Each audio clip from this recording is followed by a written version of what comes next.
میں نے جو آیت کریمہ تلاوت کی یہ ایک جنگ کی طرف اشارہ کر رہی ہے، ایک جنگ کی خبر کو بیان کر رہی ہے۔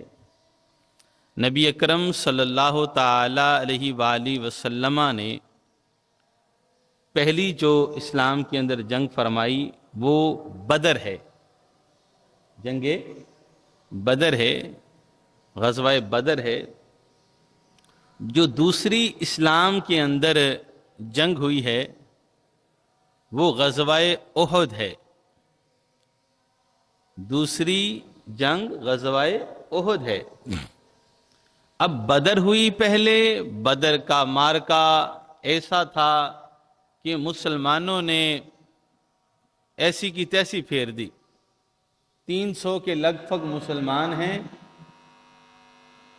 اور ان کی تعداد 1000 کے قریب ہے۔ 300 کی تعداد اور 1000 کی تعداد میں بہت فرق ہے، اور مسلمانوں کے پاس کھانے کا بھی کوئی اچھا انتظام نہیں تھا بظاہر۔ مسلمانوں کے پاس اسلحہ ساز و سامان بھی اس طرح نہیں تھا جس طرح کے کافروں کے پاس تھا، مگر جذبہ ایمانی کے نور نے انہیں جلا کے راکھ کر دیا۔ اب جب بدر ہوا تو ان پہ بہت روب پڑ چکا تھا، ایک دبدبہ طاری ہو چکا تھا، ایک عجیب و غریب روب تھا مسلمانوں کا جو کافروں کے اوپر پڑ چکا تھا۔ بدر کے بعد پھر احد ہوا، غزوہ احد واقعہ ہوا۔ احد میں مسلمانوں کی تعداد اچھی خاصی شہید ہوئی، ان کے لوگ بھی مرے، لیکن مسلمانوں کی اچھی خاصی تعداد شہید ہوئی۔ تو رسول کریم صلی اللہ تعالی علیہ وآلہ وسلم نے حکم فرمایا بھی یہیں کھڑے ہو جاؤ۔ تو لہٰذا بس وہ غلط فہمی ہو گئی، وہ اس حکم سے عدول کیا تو نظام سارا درہم برہم ہو گیا۔ پھر تیسرا غزوہ ہوا، غزوہ خندق، جسے غزوۃ الاحزاب بھی کہا جاتا ہے۔ غزوہ خندق بھی کہتے ہیں اور غزوہ احزاب بھی اس کو نام دیا جاتا ہے۔ اس کا ایک خاص پس منظر تھا، خاص ایک پس منظر اور واقعہ تھا جس کی طرف اشارہ ہے اور جو سارا معاملہ ہے۔ مکے سے مدینے تشریف لے آئے رسول کریم صلی اللہ علیہ وآلہ وسلم۔ مدینے تشریف لائے تو مدینے والوں سے معاہدہ ہو گیا۔ مدینے والوں سے کیا ہوا ہے؟ معاہدہ ہوا ہے۔ اب جب معاہدہ ہوا ہے تو بنو قریظہ والوں نے اس معاہدے کی خلاف ورزی کی ہے۔ بنو قریظہ والوں نے معاہدے کی کیا کی ہے؟ خلاف ورزی کی ہے۔ اب خلاف ورزی کی ہے تو رسول کریم صلی اللہ علیہ وسلم سے مطالبہ کیا، انہیں قتل کر دیا۔ رسول کریم صلی اللہ علیہ وسلم نے فرمایا بھی اس کی قصاص و دیت کے حوالے سے بات ہوئی تو وہ آگے پیچھے ہونے لگے، وہ آگے پیچھے ہونے لگے۔ رسول کریم صلی اللہ علیہ وسلم تشریف لے گئے، کہا بھی یہ تم نے معاہدہ کیا ہے، معاہدے کی خلاف ورزی کی ہے، ایسا تم نہیں کر سکتے۔ جب رسول کریم صلی اللہ تعالی علیہ وآلہ وسلم نے فرمایا کہ تم معاہدے کی خلاف ورزی نہیں کر سکتے، تو ان کے ایک بڑے سردار نے کہا کہ ایسا ہے کہ تم جاؤ یہاں بٹھاؤ رسول کریم صلی اللہ علیہ وسلم کو اور اوپر سے پتھر گرا دو۔ رسول کریم صلی اللہ علیہ وآلہ وسلم پر پتھر گرے گا، کام تمام ہو جائے گا، سارے کا سارا قصہ ہی ختم ہو جائے گا۔ اب انہوں نے ایسی حرکت کرنا چاہی، اللہ تبارک و تعالی نے اپنے محبوب کی بارگاہ میں حضرت جبریل کو بھیج دیا۔ حضرت جبریل آئے اور رسول کریم صلی اللہ تعالی علیہ وآلہ وسلم کو بیان فرما دیا آپ یہاں سے تشریف لے جائیں۔ تو لہٰذا انہوں نے دو غلطیاں کر دیں۔ اب وہ بنو قریظہ والے بھاگ گئے، بنو قریظہ والے وہاں سے بھاگے. جب وہاں سے بھاگے بنو قریظہ والے تو وہ مکے چلے گئے. جب بنو قریظہ والے مکے گئے تو مکے جا کے انہوں نے، شرارتی لوگ تھے، شرارتیں کرنا ان کی عادت تھی، منافقت ان کی رگوں کے اندر تھا، منافقت ان کے خون کے اندر تھی. جب منافقت ان کے خون کے اندر تھی، منافقت ان کی رگوں کے اندر تھی، وہ ایک کو ملتے کچھ کہتے، دوسرے کو ملتے تو انہیں کچھ بیان کرتے، برنگیختہ کرنے لگے کہ مسلمانوں سے لڑتے ہیں. بنو غسان کے پاس گئے، بنو نذیر کے پاس گئے، ٹھیک ہے نا، مختلف قبیلے، بنو نذیر ہو گیا یا بنو اطفان ہو گیا، یہ مختلف قبائل تھے. جس طرح مختلف قبیلے ہوتے ہیں آج، یہ مختلف قبیلوں کے لوگ تھے. تو مختلف قبیلے کے لوگوں سے ملے، انہیں کہا کہ ہم لڑتے ہیں مسلمانوں سے. قریش کے پاس گئے، قریش کو برنگیختہ کیا. تو مختلف لوگوں کو برنگیختہ کیا مسلمانوں کے خلاف لڑنے کے حوالے سے. وہ تیار ہو گئے، مسلمانوں کے خلاف لڑنے کے لیے تیار ہو گئے. اب بہت سارے گروہ اکٹھے ہو گئے لڑنے کے لیے مسلمانوں کے خلاف، بہت سارے گروہ. اسی لیے اس غزوے کو احزاب کہتے ہیں. غزوۃ الاحزاب کیوں؟ احزاب ہے حزب کی جمع. حزب کا معنی ہوتا ہے گروہ، کیونکہ اس غزوے میں بہت سارے گروہ اکٹھے تھے مسلمانوں کے خلاف. ایک قبیلہ نہیں تھا، دو نہیں تھے، تین نہیں تھے، چار نہیں تھے، بہت سارے قبیلے مسلمانوں کے خلاف ہو گئے کہ مسلمانوں کو مٹانا ہے، معاذ اللہ رسول کریم صلی اللہ علیہ وسلم کو قتل کرنا ہے. اب جب وہ اکٹھے ہو گئے، انہوں نے اپنی پلاننگ شروع کر دی. تو رسول کریم صلی اللہ علیہ وآلہ وسلم کو خبر ملی کہ وہ لوگ یعنی کہ یوں حرکت کرنا چاہ رہے ہیں، بہت سارے مل کے. رسول کریم صلی اللہ تعالی علیہ وآلہ وسلم نے حضرت سلمان فارسی رضی اللہ تعالی عنہ سے مشورہ کیا، بات کی. جب حضرت سیدنا سلمان فارسی رضی اللہ تعالیٰ عنہ سے مشورہ کیا، آپ کو شاید معلوم ہے یا نہیں، حضرت سیدنا سلمان فارسی رضی اللہ تعالیٰ عنہ وہ صحابی رسول ہیں، سب سے زیادہ اس صحابی رسول کی عمر ہے 250 سال، بعضوں میں 350 سال، 350 سال، 250 سال حضرت سلمان فارسی کی عمر ہے. یہ بہت پرانے صحابی ہیں اور ان کی بڑی عمر ہے، انہوں نے بڑی عمر پائی، یعنی کہ جب یہ اسلام لائے اس وقت بڑی عمر تھی ان کی. تو حضرت سلمان فارسی نے کیونکہ بہت سارے اس طرح کے معاملات دیکھ چکے تھے، لڑائیاں اور یہ چیزیں، حضرت سلمان فارسی رضی اللہ تعالیٰ عنہ مشورہ دینے لگے رسول کریم صلی اللہ علیہ وسلم کو. کہنے لگے یا رسول اللہ آپ نا خندق کھودیں، میرا مشورہ یہ ہے خندق کھودیں. یہ سلمان فارسی کا مشورہ تھا. سلمان فارسی رضی اللہ تعالیٰ نے رسول کریم کو مشورہ دیا کہ آپ خندق کھودیں. تو سلمان فارسی رضی اللہ تعالیٰ نے خندق کھودی. رسول کریم صلی اللہ علیہ وسلم نے حکم دے دیا خندق کھودنے کا. 40 ہاتھ کے فاصلے پر رسول کریم صلی اللہ علیہ وسلم نے 10 صحابہ کی ڈیوٹیاں لگا دی، خندق کھودو، یہاں کھودو، یہاں کھودو، یہاں کھودو، یہاں کھودو، یہاں کھودو، یہاں تک کہ رسول کریم صلی اللہ تعالی علیہ وآلہ وسلم خود بنفس نفیس اس میں شریک ہوئے، خندق کھودی. اور رسول کریم صلی اللہ علیہ وسلم پر مٹی اڑ کے پڑ رہی تھی، خود شریک ہوئے اور خندق کھودی ہے رسول کریم صلی اللہ علیہ وسلم نے. پورا ایک انتظام کیا، پوری پلاننگ کی. اور تاریخ میں پہلی بار یہ مورچے بنانا تو رسول کریم پہلے سکھا گئے ہیں. یہ مورچے بنانا تو رسول کریم صلی اللہ علیہ وسلم پہلے سکھا گئے. غزوہ خندق میں یہ ہوا، تو وہاں پر یہ سب سے پہلی بار ایسا ہوا خندقیں کھودی گئیں، بڑی پلاننگ سے خندقیں کھودی گئیں.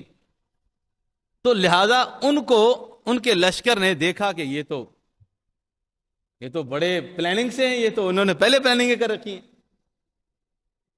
تو آپس میں ابھی آپ جائیں تو قباء کے پاس، ٹھیک ہے نا، مسجدیں بنی، مسجدیں 6-7 چھٹی چھٹی مسجدیں سفید رنگ کی. تو کہا جاتا ہے کہ یہ وہی پہاڑ کی ایک جانب میں یہ وہی جگہ ہے جہاں خندقیں کھودی گئی تھی. اس طرف کافر تھے، اس طرف مسلمان تھے. 1 مہینے کا محاصرہ رہا، 1 ماہ کا، 1 ماہ کا محاصرہ رہا. یعنی کہ وہ اس طرف تھے اور مسلمان اس طرف خندقیں کھود کے یہاں یعنی کہ بیٹھے تھے. 1 ماہ تک یہ سارا معاملہ رہا. 1 ماہ تک، بڑا عرصہ 1 ماہ. 1 ماہ تک یہ معاملہ رہا، محاصرہ رہا، گفتگو ہوتی رہی، باتیں ہوتی رہیں، لیکن اللہ تبارک و تعالیٰ نے اپنی مدد بھیجی. یہاں لڑائی نہیں ہوئی، اس جنگ میں لڑائی نہیں ہوئی. غزوہ خندق میں، جنگ خندق میں کوئی لڑائی خاص نہیں ہوئی. لڑائی کے بغیر ہی اللہ نے اپنے محبوب کو فتح عطا فرمائی تھی. قرآن نے احزاب میں اس کو بیان فرمایا، قرآن نے اس کو ذکر کیا. جو میں نے آیت کریمہ تلاوت کی ہے، اللہ نے اسی غزوے کا، احزاب کا، جنگ خندق کا ذکر فرمایا اور بغیر لڑائی کے اپنے محبوب کو فتح عطا فرما دی. اچھا، اس میں بھی آپ حیران، اس میں مسلمانوں کی تعداد بہت کم تھی. اس میں بھی مسلمانوں کی تعداد، بدر والا معاملہ ہی تھا. اس میں بھی کیا تھا؟ بدر والا معاملہ تھا. بدر میں کتنے تھے؟ 313. وہ کتنے تھے؟ 1000. اوسطن وہ 2 گنا زیادہ تھے. اوسطن وہ 2 گنا زیادہ تھے. یہاں پر مسلمانوں کی تعداد تھی 3000. مسلمانوں کی تعداد کتنی تھی غزوہ خندق میں؟ ان کی تعداد 10,000 تھی، 11,000 کے لگ. وہی 2، بلکہ زیادہ ہیں، بلکہ زیادہ ہیں. یعنی وہی اوسط ہے. 3 3 6، وہ 3 کی اوسط نکلتی ہے. یہ وہی اوسط ہے جو بدر والا معاملہ تھا. وہاں 313 تھے، وہ 1000 تھے. یہاں 3000 ہیں اور وہ 10,000، 11,000 کے لگ بھگ وہ افراد جو مسلمانوں سے لڑنے آئے. ابو سفیان اس لشکر کی سپہ سالاری کر رہا.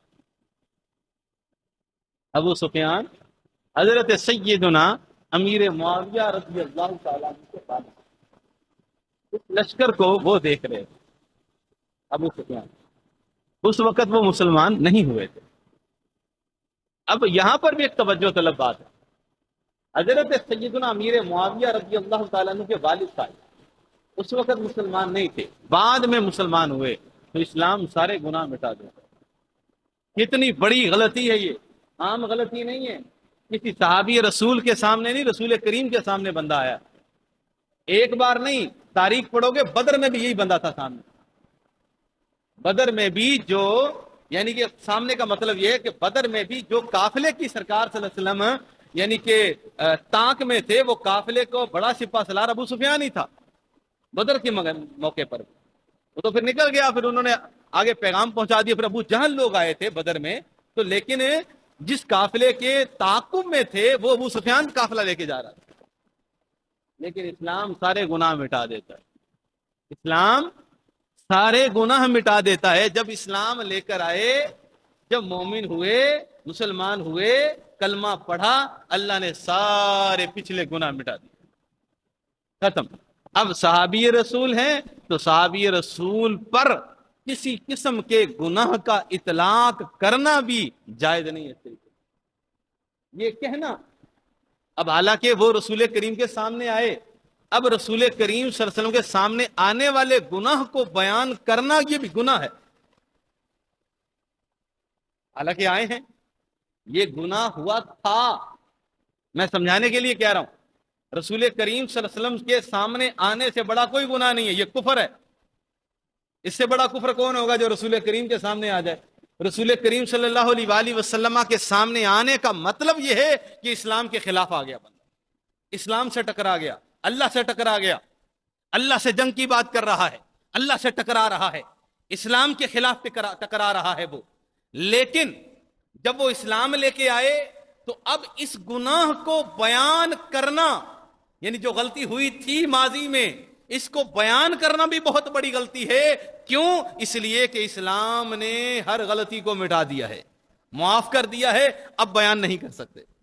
اسی طرح بعض لوگ، یہ نقطہ سمجھیے، بعض لوگ صحابہ کرام علیہم رضوان کی بعض وہ غلطیاں جو ان سے غیر اسلام کی حالت میں ہوئی تھیں اسے بیان کرتے ہیں.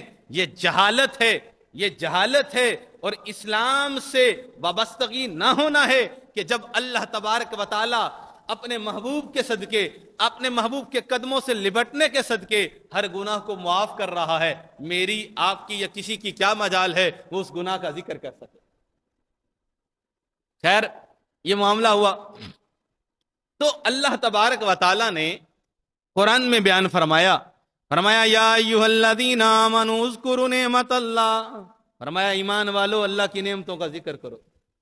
کیا علیکم، تو تم پر کی، اذ جاءتکم جنود، لشکر تھا بہت بڑا، وہ قرآن کہہ رہا ہے اذ جاءتکم جنود. جنود جندن کی جمع ہے، جندن کہتے ہیں لشکر کو کہتے ہیں. جب آیا تمہاری طرف بہت بڑا ایک لشکر، فارسلنا علیہم ریحا، اللہ فرماتا ہے میں نے آندھی بھیجی، ہوا بھیجی، ان کا سالن، روٹی، خیمے لگے بڑے بڑے ان کے.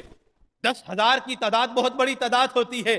ایک خیمے کے اندر اندازہ تو لگاؤ کتنے بندے، تو کتنے خیمے ہوں گے. 10,000 کی تعداد کتنی بڑی تعداد ہوگی، کتنے بڑے خیمے، کتنی بڑی جگہ 10,000 بندوں نے گھیری ہوگی. اللہ فرماتا ہے، فرمایا فارسلنا علیہم ریحا، ہم نے ہوا چلائی، تیز آندھی چلا دی ہیں. آپ، اللہ تبارک تعالیٰ فرما رہا ہے جنود، ہم نے ایک گروہ کو بھیجا. یہ فرشتوں کا گروہ ہے. فرشتے لڑے نہیں ہیں اس جنگ میں، اس جنگ میں فرشتے لڑے نہیں ہیں. جنود، اللہ فرماتا ہے ہم نے فرشتوں کو بھیجا. لم تروہا، اللہ فرماتا ہے تم نے فرشتوں کو دیکھا نہیں ہے، بھیجے ہم نے فرشتے ہیں تمہاری مدد کے لیے. آندھی تیز چلا دی، خیمے اکھڑ گئے ان کا جو ساز و سامان تھا وہ اڑنے لگا، اکھڑنے لگا، بکھرنے لگا، اور ریت ان کی آنکھوں میں پڑ رہی تھی. رسول کریم صلی اللہ علیہ وآلہ وسلم نے حذیفہ بن یمان رضی اللہ تعالیٰ عنہ کو بھیجا، کہا جاؤ دیکھو ان کے معاملات کو. ابو سفیان کو حذیفہ بن یمان نے کہتے سنا. ابو سفیان کہہ رہا تھا آس پاس دیکھ لینا کوئی جاسوس نہ ہو. حذیفہ بن یمان بڑے سمجھدار تھے، کسی شخص کا ہاتھ پکڑ کہنے لگا بتا تو کون ہے. وہ ڈر گیا، وہ کہنے لگا ہاں میں اسی لشکر کا ہی بندہ ہوں، فلاں فلاں ہوں، میرا نام ہے. تو حذیفہ بن یمان نے بڑی سمجھداری سے وہاں کا تعاقب بھی کیا، سارے کا سارا جائزہ بھی لیا، پھر رسول کریم کو خبر دی آ کے. تو سامعین ذی وقار، آنکھ حیران ہوں گے آپ کہ وہ 10,000 کا جو لشکر ہے جس کے خیمے لگے ہوئے ہیں، اب ریت، آندھی، طوفان آتا ہے، وہ رسول کریم صلی اللہ علیہ وسلم کا لشکر سامنے لگا ہوا ہے، آندھی آتی ہے، طوفان آتا ہے، وہ 10,000 کے خیمے کے ارد گرد تو طوفان گھومتا ہے. اب ریت یا ذرات یا آندھی یا طوفان وہ رسول کریم کے صحابہ کے ارد گرد نہیں گھومتی. یہ اسلام کے معجزات ہیں، یہ رسول کریم صلی اللہ علیہ وآلہ وسلم کے معجزات ہیں. اب ان کے آنکھوں میں ریت بھی پڑتی ہے، آندھی بھی ہے، انہیں کوئی نظر ہی نہیں آ رہا. اب ان کا ساز و سامان بکھر چکا ہے، خیمے بکھر چکے ہیں، اور قبیلے والے بھاگ چکے ہیں. ابو سفیان کہنے لگا بنو قریظہ والے بھاگ گئے، وہ لشکر کے لشکر، قبائل کے قبائل جو آئے تھے وہ قبیلے کے قبیلے بھاگنے لگے. رسول کریم صلی اللہ علیہ وآلہ وسلم کے اصحاب کی تعداد بظاہر تھوڑی ہے، ان کے افراد کی تعداد بھی زیادہ ہے، قبیلے بھی بہت زیادہ ہیں، لیکن وہ بھاگنے لگے. ابو سفیان نے کہا تم بھی بھاگ جاؤ یہاں سے. وہ بھی بھاگنے لگے، بھاگنے کی تیاری کرنے لگے. اللہ فرماتا ہے وَكَانَ اللَّهُ بِمَا تَعْمَلُونَ بَصِيرًا، اللہ تبارک و تعالی ہر اس چیز کو جانتا بھی ہے اور دیکھتا بھی ہے، اور جو تم عمل کر رہے تھے اسے بھی دیکھ رہا ہے. سامعین ذی وقار، اب اتنے بڑے بڑے قبیلے اور لشکر آ چکے تھے. اب اللہ تعالیٰ نے اپنے محبوب کی غیبی مدد فرمائی. اسی لیے یہی اسلام کی باتیں، یہی قرآن کی آیتیں، یہی احادیث مبارکہ اسی طرح کی دیگر آیتیں پڑھ کے ایک فقیر، ایک کلندر لاہوری کہا کرتا تھا کہ تم گھوڑے ڈال دو اللہ کی مدد آ جائے گی. خدا کی قسم، تم دریا میں بھی اتر جاؤ اللہ اپنی غیبی مدد اتارے گا. تعداد 3,000 ہے، ساز و سامان نہیں ہے، کھانے کی بھی اتنی قوت نہیں ہے، اور لشکر کی انفرادی قوت بھی ان کے مقابلے میں کم ہے. اور ہتھیار بھی اتنے نہیں ہیں، وہ ہر طرح مضبوط ہیں، مختلف قبائل کے لوگ ہیں جو جمع ہو کے مسلمانوں کے خلاف لڑنے کے لیے بیٹھے ہیں۔ لیکن سامعین ذی وقار، اللہ تبارک و تعالیٰ نے افراد کی نہیں، افراد کے ذریعے نہیں، اس بار نیا موڑ ہے، نیا طریقہ ہے۔ فرمایا محبوب تیرے افراد کو بھی کچھ نہیں ہوگا، 2-3 افراد شہید بھی ہوئے، کتابوں میں آتا ہے، لیکن محبوب تیرے افراد، تیرے اصحاب کو بھی کچھ نہیں ہوگا، اور ایسی مات ماروں گا رہتی قیامت تک لوگ دیکھتے رہیں گے۔ اب اللہ تبارک و تعالیٰ نے ہوا اتنی تیز چلا دی کہ وہ لوگ اپنے خیمے اکھڑتے دیکھ کر اس میدان کو چھوڑ کے بھاگ گئے۔ اللہ تعالیٰ نے اپنے محبوب کو فتح عطا فرمائی۔ غزوہ خندق، اسی لیے احزاب اسے کہتے ہیں، حزب کی جمع ہے، بہت سارے گروہ مسلمانوں کے خلاف تھے۔ اسی کے اندر بخاری کی حدیث پاک ہے، مسلم شریف کی حدیث پاک ہے، حضرت جابر رضی اللہ تعالیٰ عنہ فرماتے ہیں رسول کریم صلی اللہ علیہ وسلم اس غزوہ کے اندر خود میں نے دیکھا پتھر توڑتے، رسول کریم پتھر توڑ رہے تھے، خندق کھودی گئی نا، رسول کریم صلی اللہ علیہ وآلہ وسلم پتھر توڑ رہے تھے۔ میں نے دیکھا رسول کریم صلی اللہ علیہ وسلم بھوک کی وجہ سے پیٹ پر پتھر باندھے ہوئے، 2 پتھر، بھوک کی وجہ سے پیٹ پہ پتھر باندھے ہوئے ہیں، اور سرکار صلی اللہ علیہ وسلم انہی اصحاب کے ساتھ کام بھی کر رہے ہیں بھوک کی وجہ سے۔ جابر رضی اللہ تعالیٰ عنہ کہتے ہیں مجھ سے دیکھا نہ گیا یہ نظارہ۔ حضرت جابر رضی اللہ تعالیٰ عنہ فرماتے ہیں مجھ سے یہ نظارہ نہ دیکھا گیا۔ میں گھر گیا، بیوی کے پاس گیا، کہا رسول کریم صلی اللہ علیہ وآلہ وسلم بھوکے ہیں، میں نے سرکار دو عالم صلی اللہ علیہ وسلم کے پیٹ پر پتھر باندھا دیکھا ہے، سرکار صلی اللہ علیہ وسلم کو بھوک لگی ہے، تیرے پاس کچھ ہے؟ اس نے کہا 2-3 کلو آٹا ہے، زیادہ آٹا بھی نہیں ہے۔ تو جب انہوں نے حضرت سیدنا جابر رضی اللہ تعالیٰ عنہ کی بارگاہ میں یہ عرض کی تو حضرت جابر رضی اللہ تعالیٰ عنہ نے کیا کیا، جا کے رسول کریم صلی اللہ علیہ وآلہ وسلم کی کان میں یہ بات کہی، بیوی نے کہا تھا مجھے رسوا نہ کرنا، کھانا کم پڑ جائے گا۔ ہمارے بڑے کہتے ہیں بھئی کھانا پنگ پڑ جائے نا تو یہ عورت کا قصور جانتے ہیں، عورت کا قصور جانتے ہیں، کھانا کیوں کم پڑ گیا۔ تو اس نے پہلے کہا بھی بندے اس حساب سے بلانا، کھانے کا انتظام تھوڑا سا ہے۔ جابر نے سرکار صلی اللہ علیہ وسلم کے کان میں جا کے کہا یا رسول اللہ تھوڑا سا انتظام ہے، آپ 2-4 اصحاب تشریف لے آئیں۔ رسول کریم صلی اللہ علیہ وسلم فرمایا جابر کیا دعوت ہے بھی آجو جس نے آنا ہے۔ رسول کریم نے سب کو دعوت دے دی، ہجوم نہ کرنا، رش نہ کرنا وہاں پر، یعنی کہ تھوڑے تھوڑے افراد کر کے آتے جاؤ، کھانا کھاؤ وہاں، سب کو دے دی دعوت۔ سامعین ذی وقار، بخاری کی حدیث پاک ہے، جابر کو کہنا تو چاہیے تھا یا رسول اللہ انہیں بندیاں دا انتظام کوئی نہیں ہے گا، لیکن حضرت جابر نے یہ بات نہیں کی رسول کریم صلی اللہ علیہ وسلم سے۔ حضرت جابر کا یہ ایمان بھی تھا، عقیدہ بھی تھا، اگر کریم آقا دعوت دے رہے ہیں تو وہ جانے ان کی دعوت جانے۔ اب حضرت جابر کا یہ ایمان اور عقیدہ تھا، ورنہ ان کو تو پتا تھا بھی گھر میں بندوں کا انتظام ہی نہیں ہے اتنا، رسول کریم نے سب کو دعوت دے دی ہے، اتنے افراد کیسے کھائیں گے، کیسے کھانا پورا ہوگا۔ لیکن جابر کا یہ ایمان گواہی دے رہا تھا کہ دعوت دینے والا جانے اور دعوت جانے اور انتظام جانے، میں نے تو جو بولنا تھا عرض کرنا تھا عرض کر چکا، اب رسول کریم نے خود دعوت دی ہے، خود دی ہے، اب خود آقا جانے اور دعوت جانے۔ سامعین ذی وقار، سرکار نے یہ فرما دیا، فرمایا کہ نا آٹا گوندنے سے پہلے مجھے آ لینے دینا پھر گوندنا، اور ہنڈیا کو نہ اتارنا، ہنڈیا کو نہ اتارنا، میں آجوں۔ رسول کریم صلی اللہ علیہ وسلم تشریف لے آئے، سرکار صلی اللہ علیہ وآلہ وسلم تشریف لائے، سرکار نے اپنا لعاب دہن ہنڈیا کے اندر ڈالا، اپنی تھوک مبارک، لعاب دہن مبارک اس گوشت کے اندر، اس سالن کے اندر ڈالا، آٹے کے اندر بھی ڈالا، فرمایا جاؤ پکاؤ، اور فرمایا ہنڈیا کو اتارنا نہیں ہے، جب کوئی سالن مانگتا جائے بس سالن دیتے رہنا، اس کو اتارنا نہیں ہے۔ سامعین ذی وقار، صحابہ کھا رہے ہیں، اب یہ بتائیں اچھا بھلا بندہ بھی میرے خیال میں 1 کلو گوشت تو میرے جیسا بندہ بھی کھا ہی لے گا آرام سے. حاجی یوسف صاحب بھی کھا لیں گے ماشاءاللہ. یعنی نارمل بات ہے, ہر بندہ کھا سکتا ہے, کوئی میری خاص بات نہیں ہے. یعنی 1 کلو گوشت بندہ ابھی بھی کھا سکتا ہے. حاجی صاحب مجھے دیکھ کے ہنس رہے ہیں, فرمایا تھوڑا دسیا ہے, 2-3 کلو بھی کھا لیں گے. تو بات یہ کہ نارمل کھایا جا سکتا ہے, وہ تو بچہ ہی چھوٹا سا تھا. تھوڑا سا گوشت ہے, تھوڑی سی روٹی ہے, وہ کتنوں کو پوری ہوگی. لیکن سامعین ذی وقار بخاری کی حدیث بتا رہی ہے, یہ غزوہ خندق کی بات بتا رہا ہوں, غزوہ احزاب کی بات بتا رہا ہوں.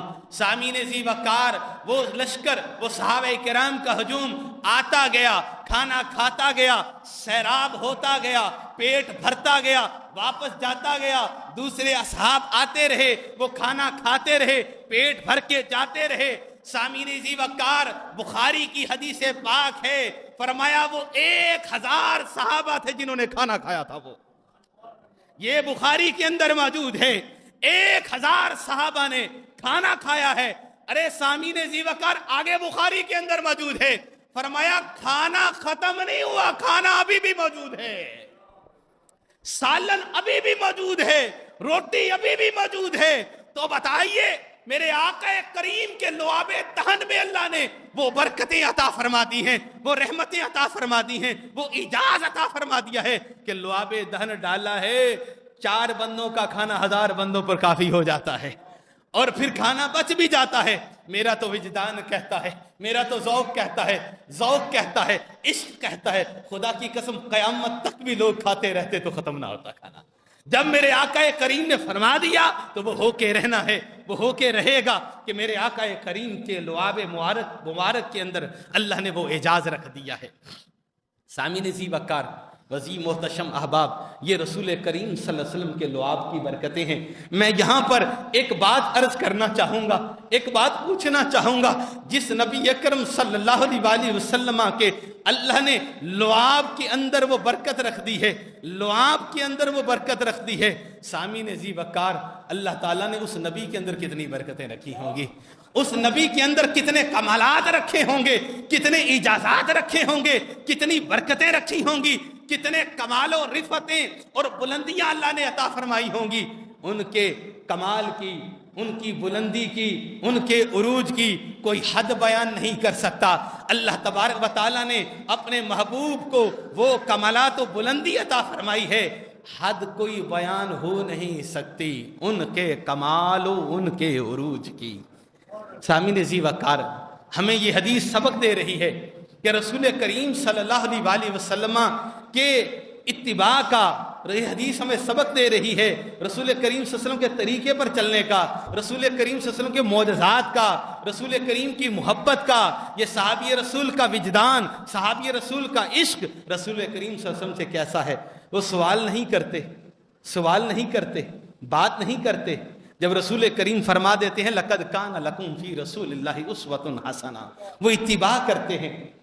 ہمیں بھی چاہیے ہماری عافیت, ہماری عافیت, ہماری خیر, ہماری برکت, ہمارا ایمان, ہمارا امن, ہمارا ہر چیز جو ہے وہ موقوف ہے رسول کریم کی محبت پر, ان کی اتباع پر. اللہ تبارک و تعالی مجھے اور آپ کو بھی رسول کریم صلی اللہ علیہ وسلم کی محبت عطا فرمائے اور ایمان کی دولت عطا فرمائے, اور رسول کریم صلی اللہ علیہ وسلم کی محبت پر ہمارے ایمان کا خاتمہ فرمائے, اور رسول کریم صلی اللہ علیہ وسلم کی اتباع کی توفیق عطا فرمائے. جتنا ہو سکے آج کے دن کثرت سے, جمعہ کا دن ہے, درود پاک پڑھیں. درود پاک پڑھنا بھی رسول کریم صلی اللہ علیہ وسلم سے محبت کی نشانی ہے. وآخر دعوانا ان الحمد للہ رب العالمین.